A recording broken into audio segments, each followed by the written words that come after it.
আমার সামনে যে বক্সটি দেখতে পাচ্ছেন এটার মধ্যে খুবই চমৎকার একটা ফ্যান রয়েছে যেটার নাম হচ্ছে M57 অ্যান্ড এটা গিয়ার আপের। এর মধ্যে বেশ কিছু ফিচার্স রয়েছে যা আপনাকে অবাক করবে। সো এটার মধ্যে 100 পর্যন্ত স্পিড আছে, তারপর একটা পাওয়ার ডিসপ্লে আছে, মানে একটা ডিসপ্লে পেয়ে যাচ্ছেন, মাল্টিপল প্রোডাকশন পেয়ে যাচ্ছেন, এবং এটার মধ্যে স্ট্রং উইন্ড মানে একটা খুবই স্ট্রং একটা বাতাস পেয়ে যাবেন, এবং এটাকে কুলিং হ্যান্ডহেল্ড ফ্যান বলা হচ্ছে কেন। সো চলেন দেখি। সো এটার বক্সের মধ্যে পেয়ে যাবেন দ্য ফ্যান ইটসেলফ অ্যান্ড এছাড়া রয়েছে একটা cable A to Type C এটাকে চার্জ করার জন্য, এবং রয়েছে কিছু ডকুমেন্টেশন এটাকে পরে বোঝার জন্য।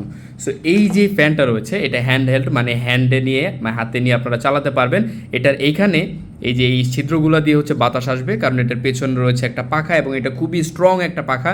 এখানে ডিসপ্লে আছে এবং দুইটা বাটন আছে। নিচের দিকে একটা রাবারের সারফেস দেওয়া হয়েছে, তাই সারফেসে খুব ভালো একটা গ্রিপ পাবেন। এছাড়া এখানে স্ট্র্যাপের মাধ্যমে ঝুলিয়ে রাখতে পারবেন। পেছনে একটা টাইপ সি পোর্ট আছে চার্জ করার জন্য, অ্যান্ড এখানে একটা ডিসপ্লে আছে। সো এই বাটনে প্রেস করলে এটা অন হবে এবং 1 স্পিড আছে। এখানে প্রেস অ্যান্ড হোল্ড করে ধরে রাখলে এটা 100 স্পিড পর্যন্ত যাবে, অ্যান্ড এটা হচ্ছে জেট বিমানের মতন কিছুটা আওয়াজ করে।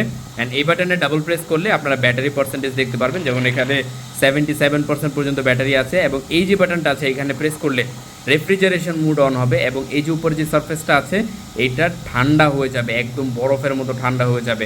এবং দেখতে পাচ্ছেন অলরেডি এখানে একটা জলীয় বাষ্পর মতো জমা হচ্ছে। সো এই চমৎকার ফ্যানটা নিজেকে গিফট করতে পারেন অথবা গিফট করতে পারেন নিজের প্রিয়জনকে, অ্যান্ড গরমের মধ্যে এইটা স্বস্তি দিবে 100%। সো এখনই অর্ডার করে ফেলুন গিয়ার আপের M57। Thank you so much.